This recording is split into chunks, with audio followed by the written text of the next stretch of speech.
What is going on, guys? My name is Rohan. Welcome back to the Kidman podcast. That was a terrible accent. My name is not Rohan, but welcome back to the Kitman podcast. My name is Gareth, and today we're going to be discussing what do we even call it? It's just the best attacking midfielders, I guess. The best. I will go with attacking midfielders because it's not necessarily creative because we didn't include the likes of like a Xavi or an Iniesta because they're just generally sat a little bit deeper. But generally, we're talking about anyone from like a second striker to a number 10, even players who occasionally would play on the wing, players who are creative, but would also score goals more so than someone like a Xavi or an Iniesta, for example. I'm sure you get what I mean. Today, joining me, we've got James, aka Dews Football. How are you doing, James? I'm good, mate. How are you? Yeah, not too bad. Not too bad, actually. And also, we've got Eric, aka Big Massive Eric. How are you doing, mate? I'm doing wonderfully well, and I loved the American impersonation. Yeah, Spot on. Wrong hand's not going to be happy about that. But then he's not going to be happy about the fact that Ollie Watkins is in our all-time top 5 strikers list as well. Go check that one out if you haven't already, after this one, of course. We'll kick this off just by talking about some honourable mentions because we all have the same top 5. So the top 5 is solidified, which I think is really interesting. It's the first time in one of these lists that has happened. But there are so many players that could get into this. I'm gonna ask you two for two honourable mentions from both of you, and then I'll go through a list of some other players. James, who have you got? So I originally had Kaka and Zico. And why didn't they make? Obviously, we all know they're great players, but why did they just miss out for you? So Zico, I don't really know a great deal about. I probably know more about his 2 years at Udinese than I do his entire time at Flamengo, Yeah. and even in the Brazil national team. So I can't justify putting him in there just by my own knowledge. Whereas and Kaka, it was just not long enough in comparison to these other players. Yeah. Similar to me, like Zico, I really wanted to put in there based on what I've seen from him at World Cups and stuff, but ultimately it's not enough to go off really. Probably the most entertaining player in here, bar the top one for me in terms of what I've seen from them. He was an unbelievable player, but just don't know enough about him, didn't see enough. And Kaka, same reason again, just the longevity wasn't quite there. Although again, his his prime was absolutely fantastic. Eric, what about yourself? Two from you who just didn't make it. You can use the same ones if those are Now yours. we'll be a little creative here. I've gone for Michael Laudrup, and I'm going to throw a little bit of recency. We're going to go Kevin De Bruyne, the only one Oh who hasn't dear. retired yet. Oh dear. Defend that second one first. Kevin, just a ridiculous amount of bangers in his locker, breaking records for assists, dominates games like no one else in the modern era in terms of attacking Equalising midfielders. records for assists. No, 2019-20. Yeah, he got 20. Did he not get one on the final day against Norwich to break the No, record? Well, he that's what equalised goes the for record. serving I off think that my might be one of memory. those where Premier League says he broke the record, but Transfermarkt says he didn't. No. It's one of those where Premier League don't, but Transfermarkt probably have them down as like 22 because they include like winning Like penalties and stuff, I don't know, yeah. Ah, But then I don't know what Henri did in terms of winning penalties. But yeah, he tied it anyway. But I think he does have the all-time most in the Premier League, if I'm not mistaken. So he does have that, I think. yes. And Actually, constantly creating chances as well, if you want to go into yeah, some nerdier stats. And I simply think he misses out because sometimes on the international stage, particularly in the last tournament, he didn't turn up and still hasn't won the Champions League. didn't he get man Michael of the Laudrup. match against Canada, even though he was terrible? No way. He got nutmegged by Stefan Eustachio. I think BBC gave him Not that man there's of the any match. shame in that. No. Stefan Eustachio masterclass. Anyway, who's your other one? Michael Laudrup. I think that missing Euro 92 is a bit of a stain on his legacy because he could really have some good all-timer status if he had won the European Championship with Denmark. Wanted to go on that holiday instead. Can we blame him? Yes. Who knows? Yeah, no, that is definitely his legacy could be massively different if not for that. Some other ones I had down. So I had Kaka as well. I had Rivaldo, who obviously won a Ballon d'Or, was absolutely phenomenal at his best at 2002 World Cup as well.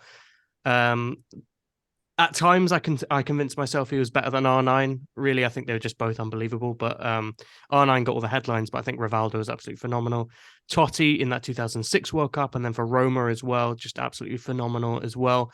Mesut Ozil, I had in there. I think if you break down like a bunch of like these more modern creative stats, obviously we don't have these stats for some of the guys back in the day, but out of these modern ones, like these chances created, which have been uh, t- um, tallied up. I think Ozil leads, or he was leading at least for some time. He's certainly one of the greatest creative players of all time. But again, not much longevity. Bobby Charlton, I've got something in my eye. It's really bothering me. Bobby Charlton, I put in there as well as an honourable mention. Phenomenal back in the day. Obviously, won the World Cup with England. Was probably England's best player, at least best attacking player during that World Cup, and then amazing for Man United as well. Ruud Gullit, obviously another Ballon d'Or winner, absolutely incredible player. Someone who kind of was very good in many different ways at different points in his career. So I like him for that. Zico, as we've spoken about. I put Alfredo Di Stefano, just as a bit of respect to him after I had a rant about him in another episode that we did. Raymond Copper as well, another one from that era who's, fantastic player. Again, those two, it's hard to really know just where they would actually rank on this, but certainly phenomenal players who deserve a shout. Dennis Bergkamp, another one who's like second striker, so I thought he just about qualified. Absolutely unbelievable at his best, unbelievable. And then also put Thomas Muller, who was another one I really wanted to put in my top 5, but I just couldn't justify it just because he's played for such a dominant team in a league that at times has been really good and at times has not been so much. So yeah, but I think his intelligence and stuff is just unbelievable. I will just address also before we get into the top 5 proper.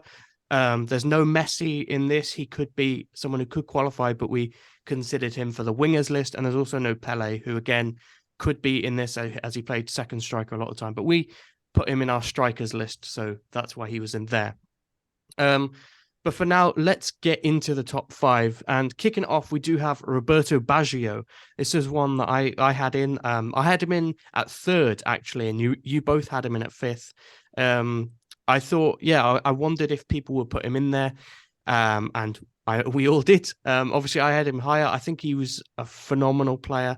But I'm going to go to you, James, first. Why'd you put him in 5th? And what do you think about him generally? So I'm gonna talk about like his early start and like his early rise to greatness, and I'll let you go on about his time like Juve, Italy, all that stuff. Yeah. So like, I mean, what is there to say about Baggio? I mean, he's technically one of the most gifted players of all time, in my opinion. However, he's probably the only player on this list that he's most well known for like a negative thing to happen to him, obviously in 1994. Which is quite weird for someone who of his goals, his ability to be known for something so bad is quite remarkable. He was a phenomenal passer, brilliant at set pieces, scored a lot of goals for someone who often played out of position.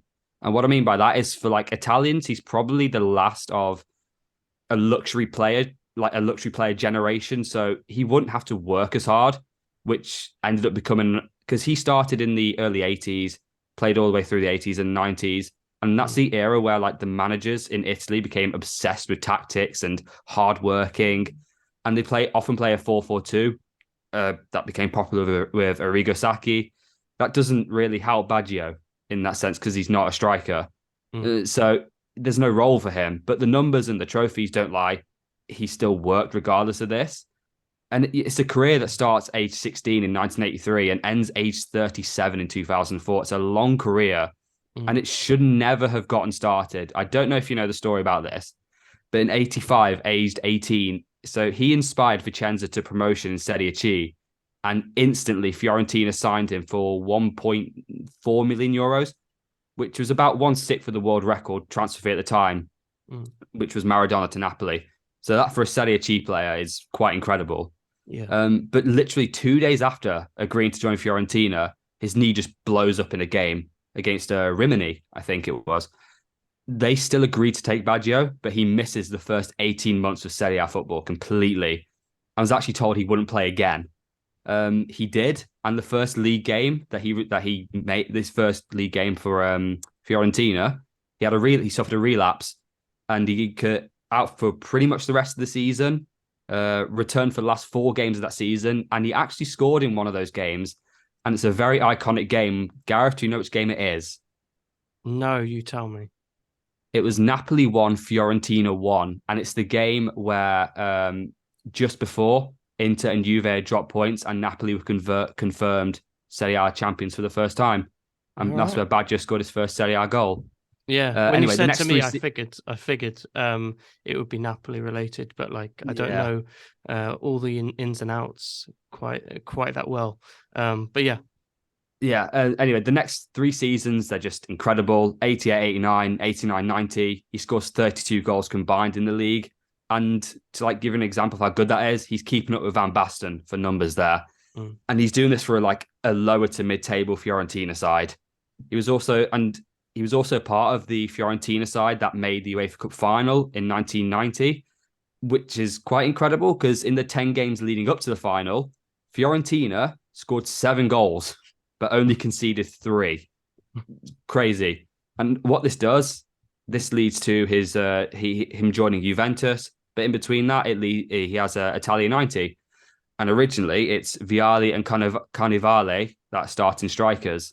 But in the end, they both get dropped for Baggio and Toto Scalacci. And look, Baggio scores a couple of goals in this game. It's all about Scalacci at the end of the day, but he's like made his mark. And just a little thing on his World Cup, he has a really underrated World Cup record. 16 games and 9 goals. And he's only lost 1 match like in 90 minutes. And that was against Ireland. Yet he's never won the World Cup. Yeah, no, it's mad. He obviously that World Cup, he obviously went to the semi-finals with Italy. They lost on penalties to Argentina, and then they end up beating England in the 3rd place playoff. He scored a lovely goal in that, where it's essentially a tap-in, but it's a tap-in where he's got to like dribble around the keeper first, and then he smashes it in.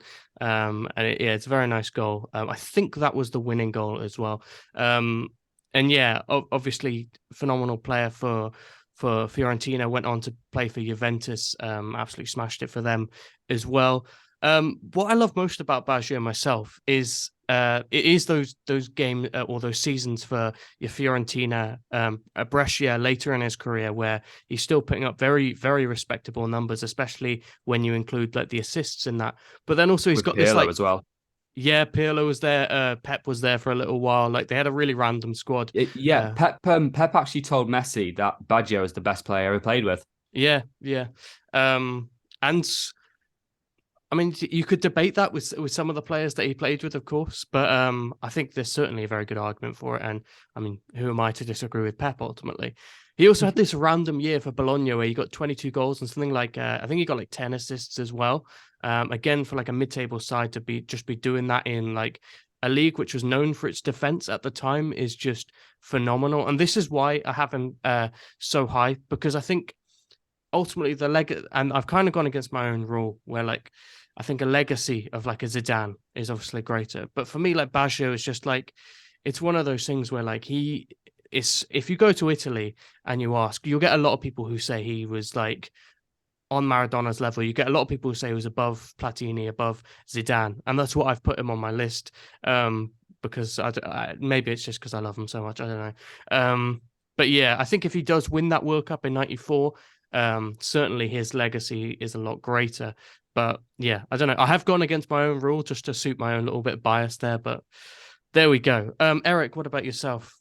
No, James summed it up there. I love the longevity, and they're playing from mid-'80s down in Serie C all the way to like 2004, banging in goals. I think he got 45 goals for Brescia over his 3 or 4 seasons there, which 46. For a guy got them to Europe as well. Yeah, exactly. For someone who's 30, mid to late 30s, that's incredible. There's so many talented players these days who just drop off way too early, but to stretch your career out that long is fantastic.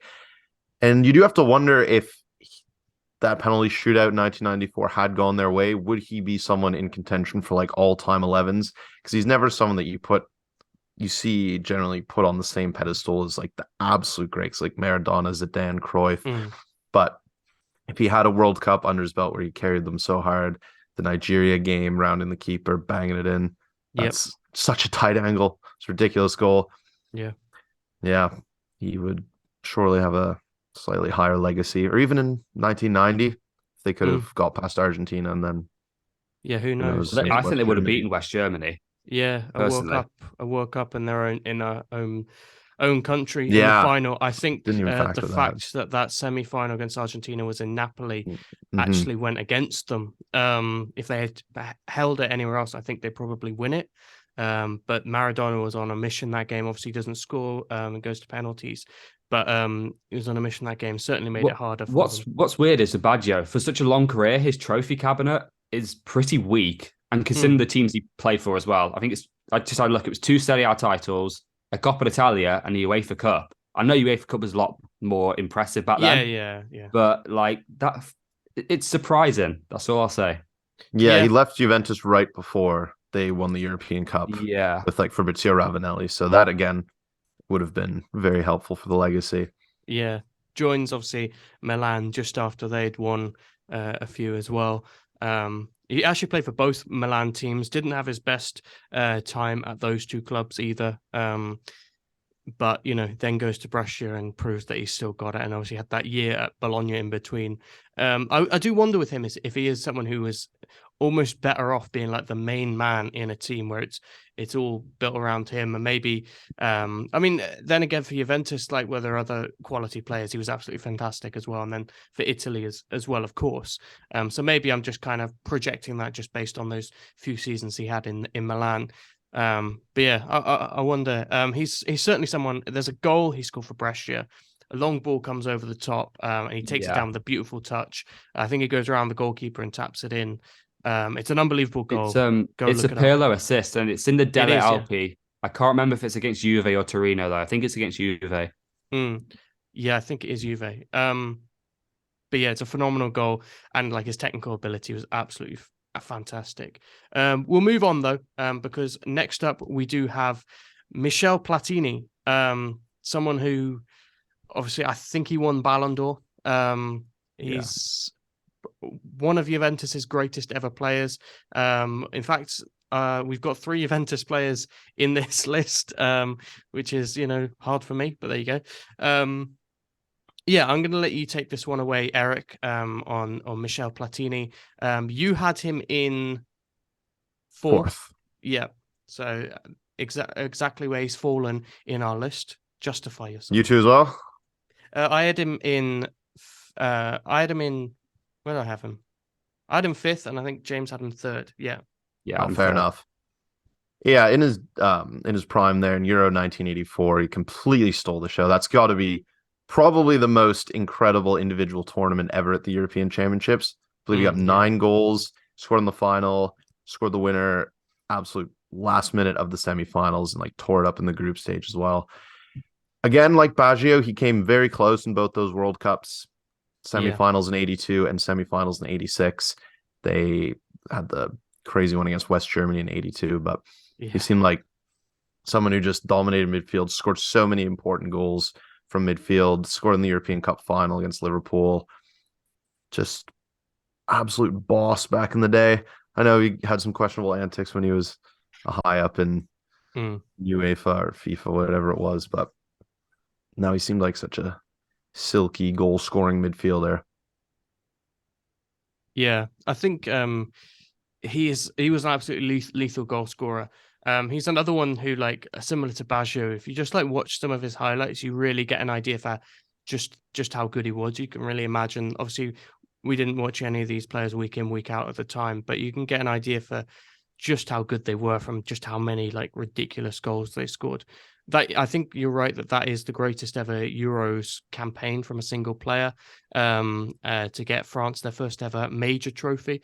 Absolutely phenomenal. I think for me, part of the reason why I had him a bit lower is because as great as he was, he kind of had this peak at Juventus, and I don't know much about the French league back in the day, just how good it was. And he spent a lot of time in those leagues, and obviously he then comes to Serie A and he does absolutely fantastically, scores a similar number of goals.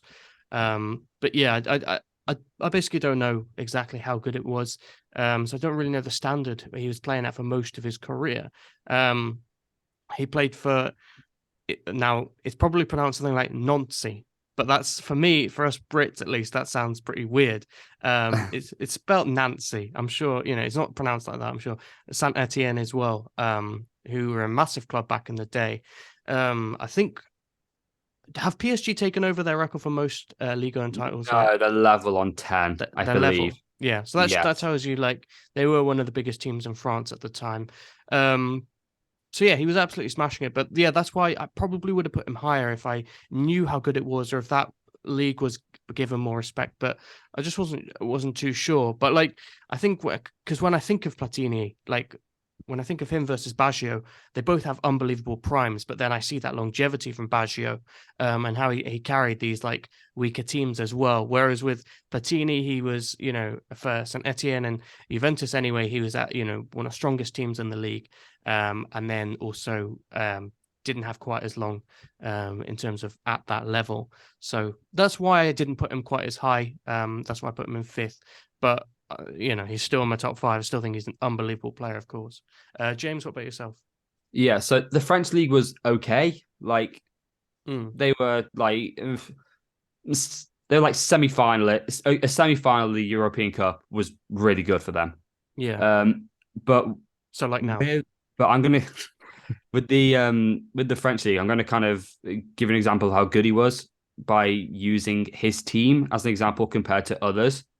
So when he was really young and he just started out, he had a really bad double fracture in his right arm.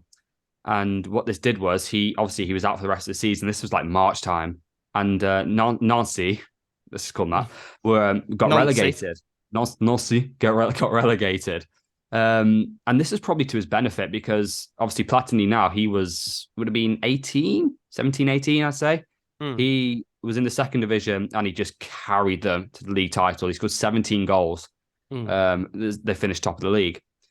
And now they're a newly promoted side into the French league. His next 4 seasons at the club, he scored 93 goals and he was voted French Footballer of the Year twice.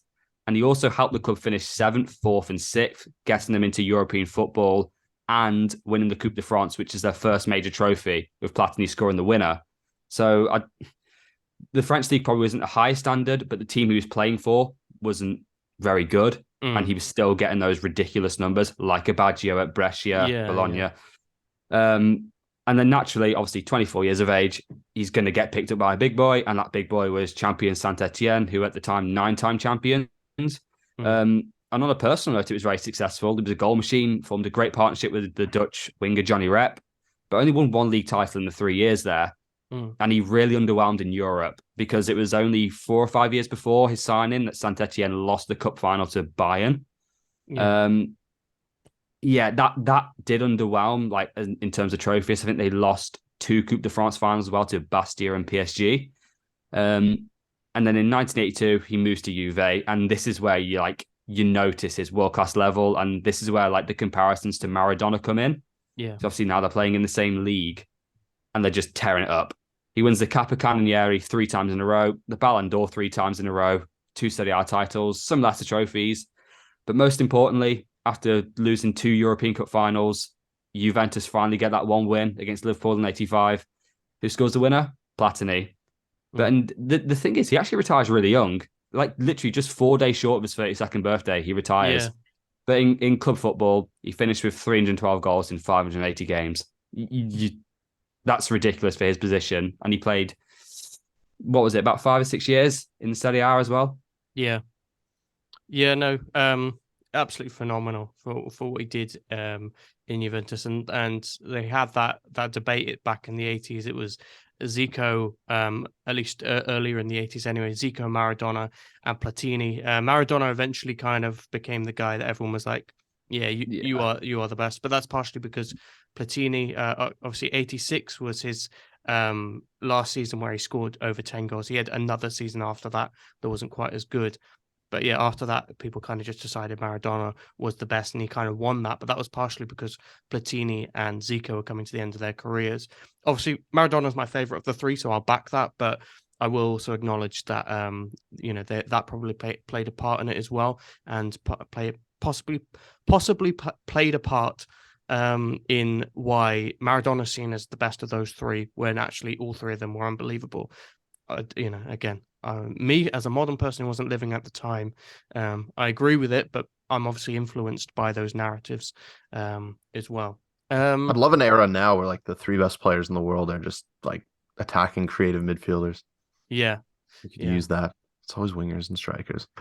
We'll move on now to number 3, and that is Zinedine Zidane, another Frenchman, another former Juventus player. Zizou is, I think everyone loves him because of like the I think the character around the player is a huge part of his legacy. It's not to say he wasn't a phenomenal player. Obviously, he was. He's third on our list for a reason. But yeah, I think that character around him definitely is something that captures people. And that's probably the thing I love most about Zizou is like he was a character as much as he was a phenomenal player. He's someone I think that like you'll never get another one of. And you can say that about all of these players, and especially who the guy will be number 1. But I think Zizou especially, like, he had such a presence when you watch him. You go back and watch games and stuff, even games he's not playing well in. Like, he just has this presence that people like respect, or the opponent are fearful of and stuff. So absolutely phenomenal player. James, what are your thoughts on Zizou? And you had him in 4th. Why did you have him in 4th? I just kind of went for numbers over moments. That makes sense. Like, but Zidane is a moments player. Don't get me wrong. He is probably the most complete out of the 5, I would say, because he could play a multitude of positions, and he could like drop deeper. But with Zidane as well, like all of these players pretty much played in the 10. Baggio would be a second striker, and same with Cruyff. But like majority, they're a 10. Zidane would drop deep. He could play out wide. And Zidane, like, the numbers just aren't there. And I know that's not his game. That was definitely not his game, especially at Juve. He was playing with 2 strikers, with Inzaghi and Del Piero. He just get the ball to them, and then they do the creating, they do the scoring. But man, Zidane, the moments he has given football, you've got the headbutt, you've got the volley against Leverkusen. You've got the heartbreak. I know. the 2 goals against England in which was it? Euro 2004. Euro 2004. That's it. He's Canadian. He knows that. And I don't. I was 1. I remember it very well. The dude's just moments, and he's just a class footballer. This guy's a human highlight reel. He is 6'2". He shouldn't be able to do the stuff he's able to do. Just, he's played for the biggest clubs as well, Juve, Real Madrid. Yeah. What more is it to say about Zidane? He is the ultimate Blackburn almost. Who, sorry? Blackburn almost. Almost, yes. Played for Tim Sherwood's greater. well. Tim Sherwood clear, yeah. Yeah, 100%. Yeah, Zidane, like, if he scored more goals, then I would put him there. Then I'd put him top 3. Yeah. He is definitely one of these players who, like I was alluding to initially, like the aura around him is definitely a huge part of it, and that was a huge part of his game. And just the creating, not even in terms of assists, but like just dictating of a game is something he could do well. He was someone who was more inconsistent than I think people who love him would admit, or that people who are just caught up by his aura than they recognize.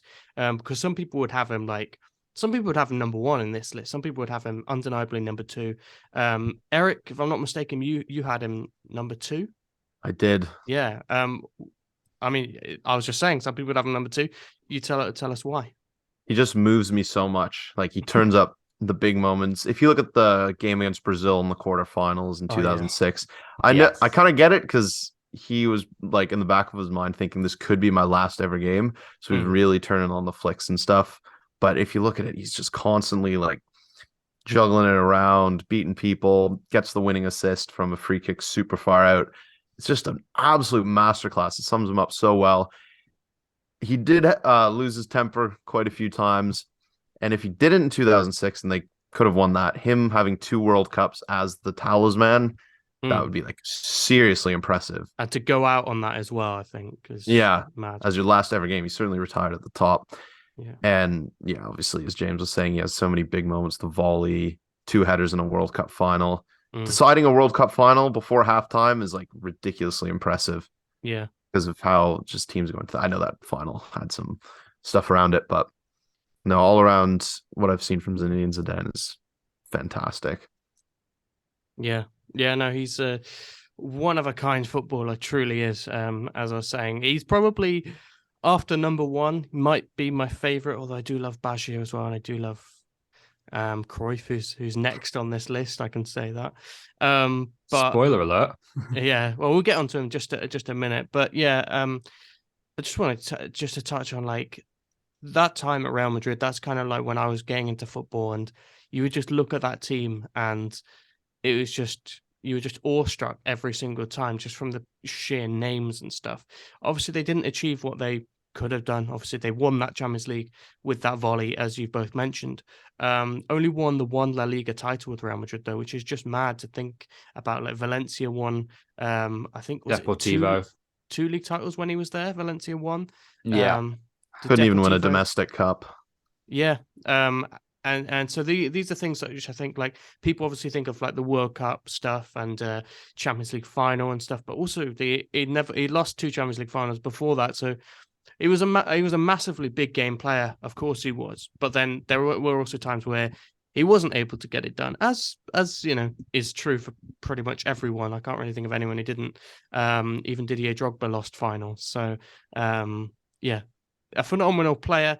Probably a little overrated, I think, on the casual side of things, but I think you can definitely argue a place for him anywhere between 2nd and 5th. I think he has to be in the top 5, everyone's top 5, really. But yeah, I do think he's a tad overrated by the more casual people. And then in number 2, we do have Johan Cruyff. For me, this is the greatest figure in football history. If we're talking about not just what they did as a player, but as a manager and other roles behind the scenes. He also was a higher up at Barcelona for a while.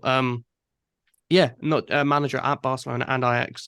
Of course, he was phenomenal. I think like his overall impact on the game is greater than anyone else's in the history. Obviously, part of that is things that have been passed on to him. Some people would argue that Rinus Michels would be the greatest because he's the one who inspired Cruyff, so therefore he's responsible. But, you know, Cruyff went on to inspire Guardiola. Messi doesn't come out the same way without a Cruyff. Xavi, Iniesta, all that probably the greatest team doesn't exist in the way that it did without Cruyff, essentially, is what I'm saying. He's one of my favorite football figures of all time, but we are specifically talking about what he achieved as a player here. That's a good idea for a podcast, actually. The greatest figures in football, top 5. Neil Cruyff, Warnock. He's got to be up there. He's got to be up there. Yeah, Cruyff would be in at my number 1, but I don't know who the others would be. Anyway, we can do that another time. That's interesting. Yeah. Eric, what are your thoughts on Cruyff? You had him in 3rd, obviously just below Zizou. So justify yourself. I don't want to slander him and talk negatively compared to Zidane, but I just think Zidane, achievement-wise, and some of the big moments just gets over Cruyff. Cruyff was very close to winning 2 World Cups. I think in 78, he couldn't go because of personal reasons. If he had gone, they would have had a much stronger chance of beating Argentina. If they had won either of those, again, maybe it would boost him up a little bit. I know that shouldn't determine him as a player, but it does, in fact, it is a big part of someone's their legacy. Greatness, if you know what I mean. Yeah. But no, obviously he was fantastic. Early 70s, best player on the planet. Had Ajax taking 3 European Cups in a row. In the World Cup final, that total football team that he was the heart of didn't even let West Germany touch the ball by the time that they'd made it 1-0 from a penalty. So they were obviously playing fantastic football, transformed football forever with how they were playing, and he was the main man. Barcelona, again, achieving great things. And some of his highlights, you just see him sending people for hot dogs with the Cruyff turn. Back then, defenders just overcommitted way more, but it looks completely filthy. Yeah, no, I think people often will credit that Brazil 1970 team with changing football, because obviously Brazil were always a fantastic team, but the 66 World Cup, they got found out a bit by the Europeans, the physicality and the defensive nature. And before that, there was obviously some intelligent play to their game. I'm not trying to say there wasn't, but it was much more just, we've got great players and we're going to go for it. It became a bit more tactical as we came into the late 60s, early 70s. And there are a lot of similarities with the Ajax team and that Brazil team. And I think, I don't know how much Digallo has spoken about this, but I think he takes a lot of inspiration. I know he spoke about looking at Europeans, how they play, to adapt. What is this? Oh, that's that. Something just popped up on my computer. To adapt, to be ready to tackle the Europeans come that 70 World Cup. And I think the Ajax team in the late 60s would have been one of those that they were certainly taking inspiration from. And then going into the early 70s as well, he was absolutely phenomenal. Obviously, he moves to Barcelona, and I think he won them their first league title in something like 12 years or something. 14 years, exactly, yeah. So he was a massive catalyst in changing the fortunes of Barcelona. He didn't achieve everything he could have done, I think, with Barca. I think he probably could have achieved a bit more. Only won one league title, though. It was a lot harder for Barca back in those days, and he was part of the reason, not just as a player, but also as a manager, as I spoke about before, as to how they became what they became, essentially. But one La Liga, one Copa del Rey, probably could have done a little bit more, but what he did at Ajax, winning those 3 European Cups in a row, just absolutely phenomenal. Then I'm going to let James speak about the Feyenoord stuff, because he did a great video about it. But I think just also finishing third at the Euros in 76 was another one he came close to winning on the international stage. And it's a shame that it is a massive shame that Netherlands team never won anything internationally, because they're famously kind of often praised as the greatest international team to never win a major trophy. But James, I'll let you give your thoughts, and especially talk about his later part of his career, which is still phenomenal, very impressive, I think. Yeah, I think that 74, it's a real catalyst in football, because it's the World Cup where like Brazil and Argentina don't do very well. They kind of get found out, and it's because of total football. They have absolutely no idea what's going to happen. Like I think was it Argentina who played, or Brazil who played the Netherlands in this World Cup, and they get smashed something like 4-0. They smashed Argentina. I think they played both of them. They would have been the Brazil and Netherlands would have been the semi-final, I think. Semi-final. I think they beat Argentina like 4-0, 4-1, and then Brazil like 2-0. But in terms of the actual play, absolutely smashed both of them. Yeah, they couldn't. They just couldn't compete with the fitness. They couldn't. When you see the videos of like the Dutch side just like piling on these players, they could not compete with it. And I think it helps Argentina in 78, because they get a bit of a better understanding, and obviously nefarious means help them as well. Possible corruption. But phenomenal player, 8 league titles for Ajax, 3 European Cups, 3 Ballon d'Ors, does what he does at Barca.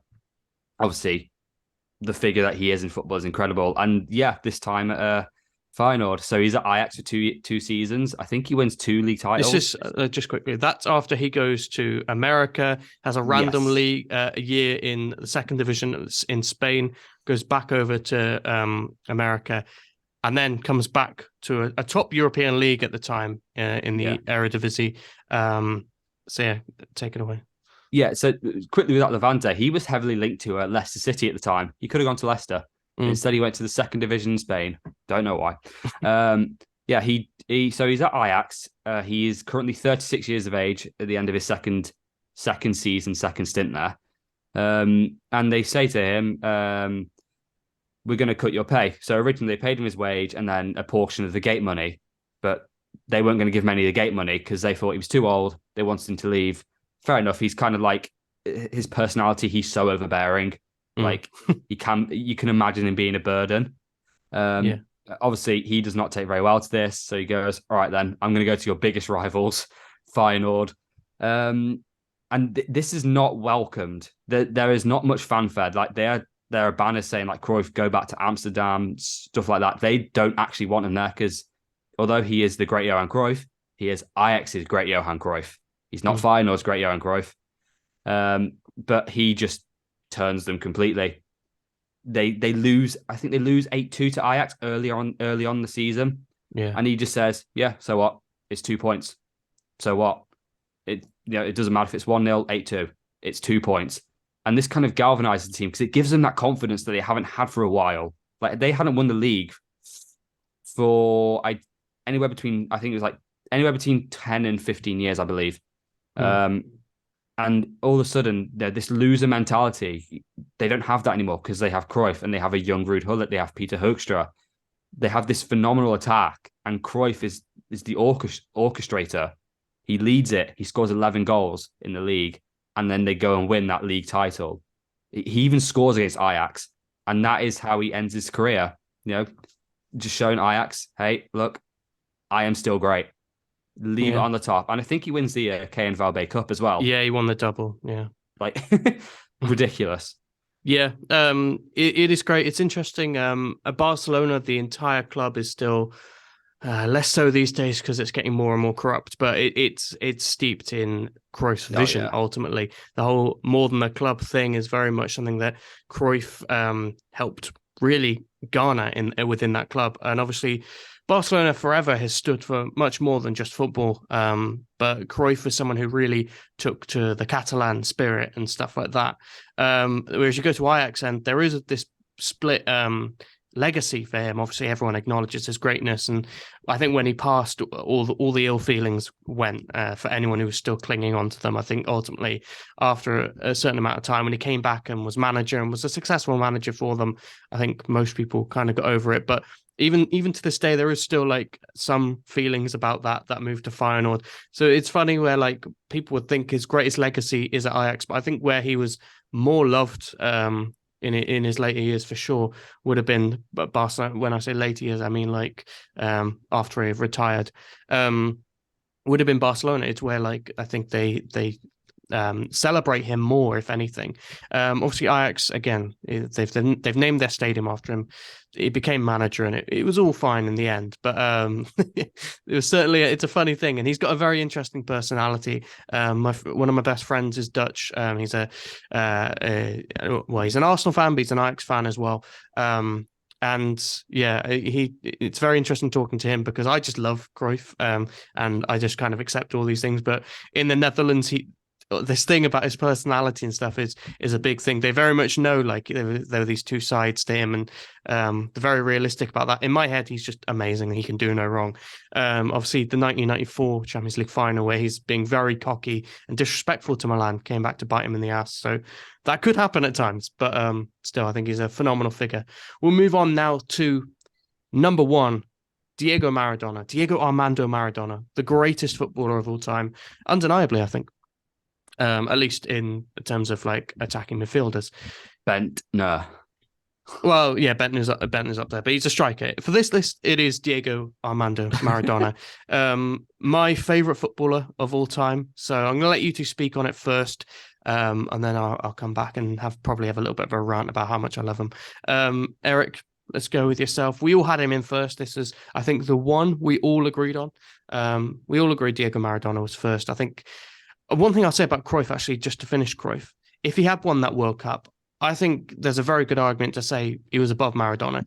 But that World Cup for Maradona just solidifies it undeniably, I think. Eric, your thoughts on Maradona? Yeah, for sure. 1986, one of the greatest individual World Cups ever from him. I know he did score with his hand, but the amount of goals where he just picks it up and goes through everyone, 2 against Belgium in the semi-final, creating the winner in the final, obviously the goal of the century. Belgium were actually kind of robbed in that semi-final. They had a few dodgy offside calls that were miles onside. Besides the point. Well. You forget how decent Belgium were in that era. Yeah, they were actually quite good. It was actually daylight robbery. He also created a chance in that semi-final for Valdano that he put over the bar from about 6 yards out. And then at Napoli, coming there, winning the Scudetto, being the talisman.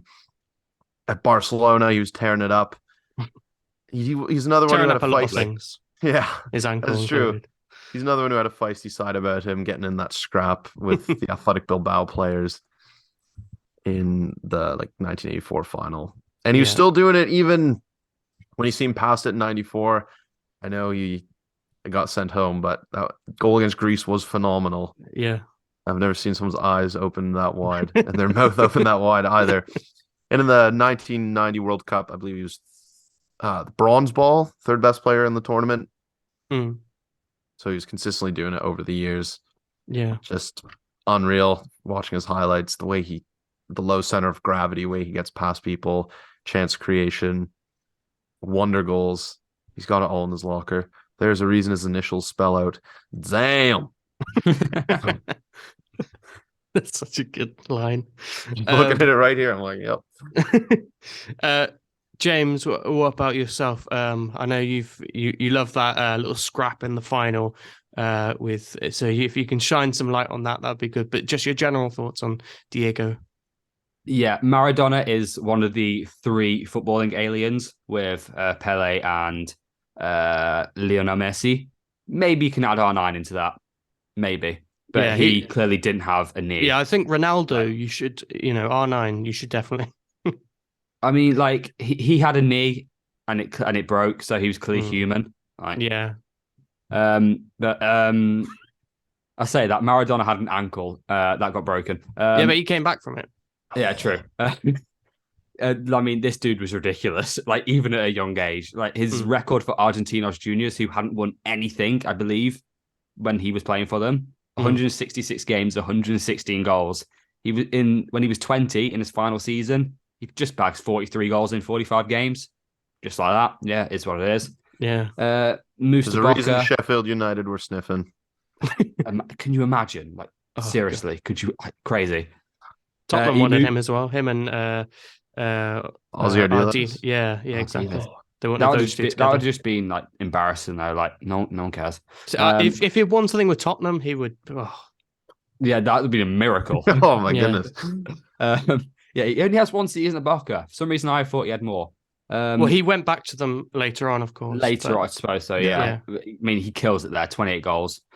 Then he moves to Barca, which you think would be a really, really ideal signing. But his issue was the manager, Udo Lattek. Now you can imagine he's a pre-war born German manager. Those are personality-wise, they're just going to clash. You got Maradona, who loves to go out, loves to party. Does he want to do training? It doesn't matter. He'll just perform on the pitch anyway. Whereas Lattek, obviously, strict disciplinarian. It didn't work. They had an all right season in his first season. He won 2 cups, but they finished 4th in the league. And then it's a shame, really, next season because he gets the manager he likes, Menotti, who was the 78 manager in the World Cup. And then he gets that bad injury from Andoni Goicoechea. And it kind of, does it kill the season? It's sort of, for him, it does. They would have won the league if he hadn't been injured. They would have absolutely won the league, but he still has a fantastic record in the season. But it just, that final is just crazy. I've never seen anything like it. It's just I get why he does it, because I believe he gets racially abused. Is that correct? He gets all sorts of abuse. So there's things about his mother, probably things about, him being and just getting clattered all game. All game. Yeah. If people think Eden Hazard or Grealish gets picked on with fouls, I couldn't even imagine back then. They weren't just fouling him. They were literally kicking him. Yeah. And so much less harsh with red cards and yellow cards. And the thing is, it happens in front of the king as well. He kind of just has to go. And it look, he'd had a bad injury. He had a decent first season under a manager he didn't like. It clearly wasn't the best time. I think this is where he first gets introduced to narcotics as well. And I think it's around here.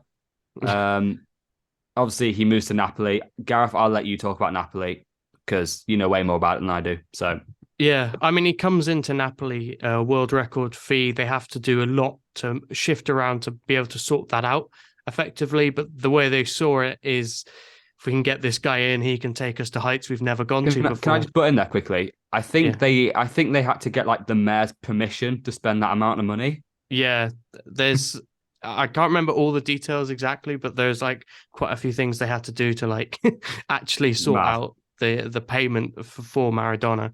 But yeah, they just saw it as, if we can get this guy, look, he's going to take us.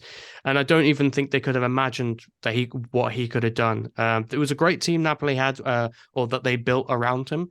You got players like Churo Ferreira, who's a fantastic defender. You've got Correca, who's the striker, who I absolutely love as well.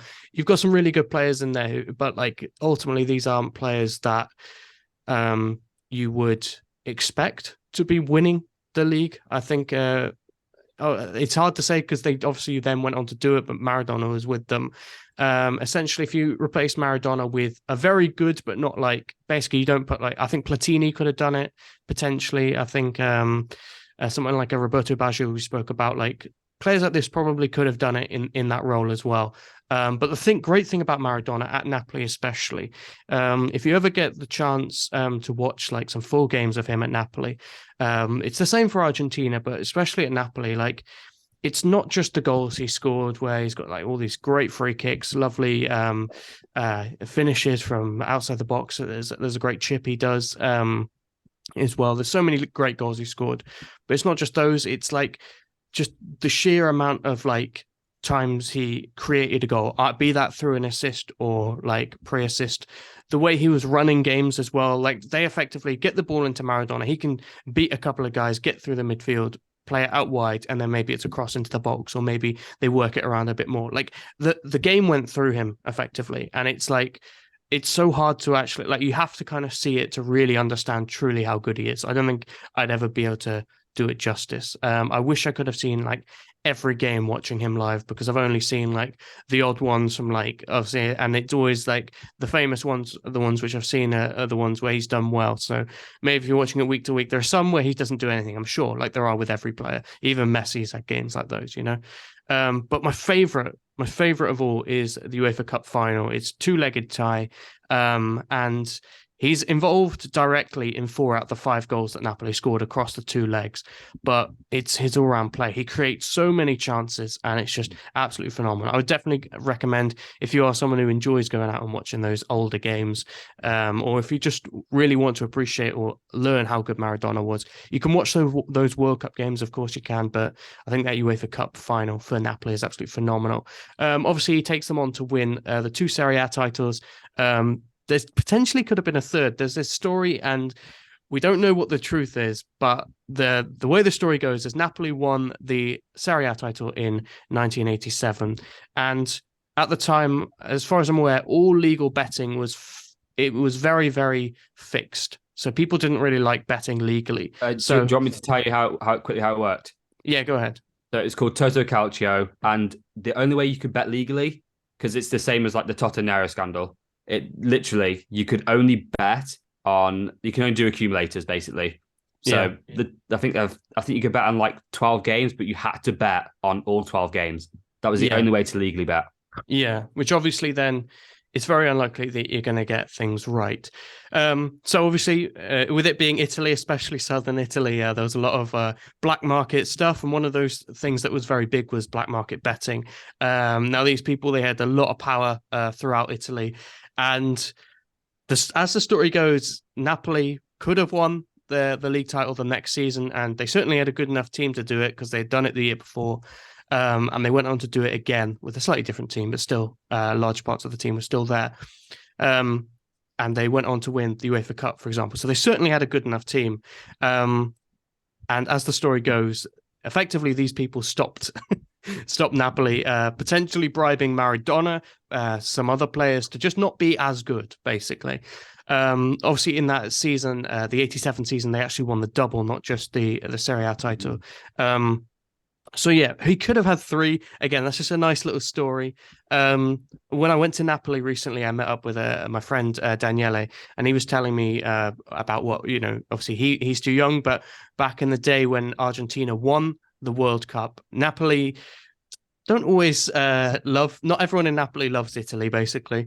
But essentially Napoli became supporters of Argentina during that World Cup. A lot of them the same, even at Italianiti, even when Italy were playing Argentina in Naples. But But yeah, so he essentially won a World Cup for Napoli as well. The Napoli fans see that as theirs, and they also celebrated Messi's as well because they just support Argentina as like a as their national team. A lot of the people do anyway.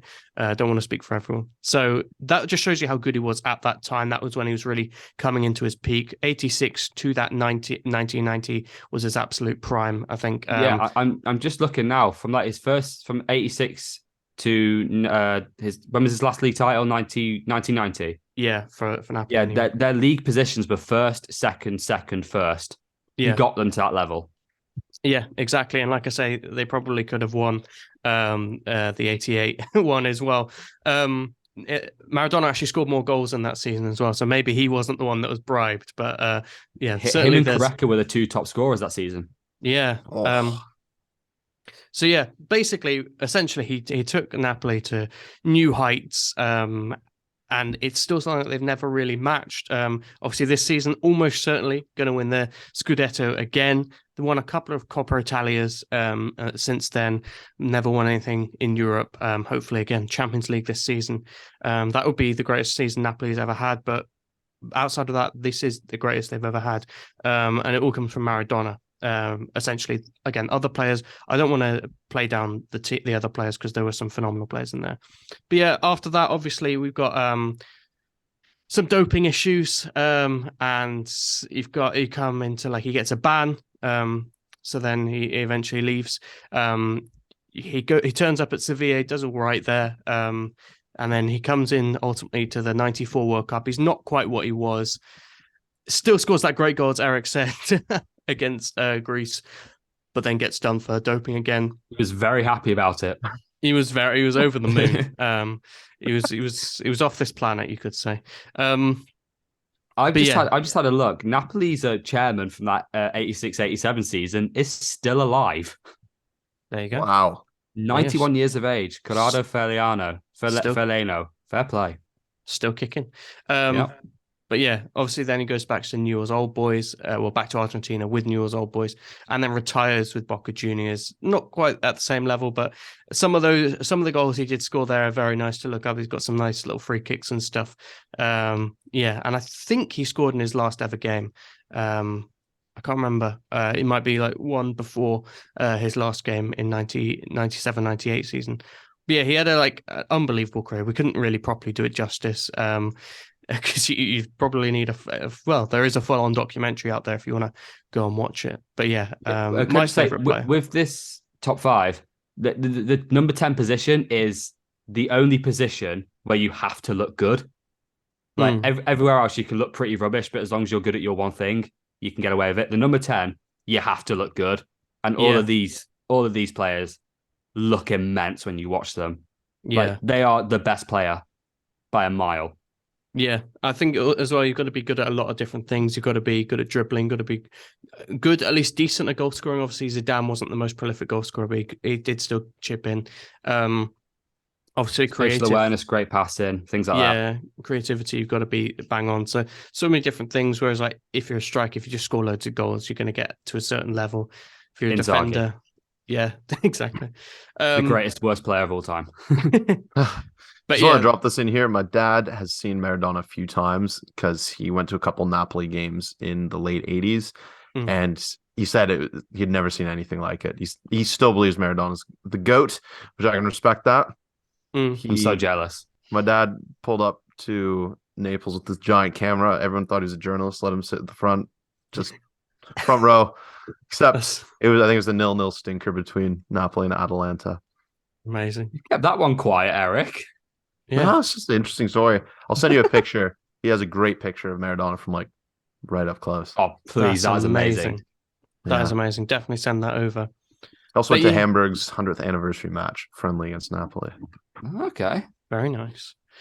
That is our top five. We've got Michel Platini that's my top five. We've got Roberto Baggio in fifth. We've got Michel Platini in fourth. Zinedine Zidane in third, Johan Cruyff in second, and Maradona in first. Truthfully, obviously, I love Baggio. Truthfully, I think our list is probably the correct one. Once you balance it all out, as we've done, it probably is the correct one. I do just love Roberto Baggio, and yes, just love watching his highlights. Maybe I've overrated him a little bit. I don't know, but either way, I think if I changed it, it would have suited what our a final list ended up being anyway. So it doesn't really matter. Thank you very much for tuning in. Please drop a 5 stars. It really helps us out. Yeah, drop a 5 stars if you can. It does actually supposedly help us out. So that'd be great. Eric, thank you for joining.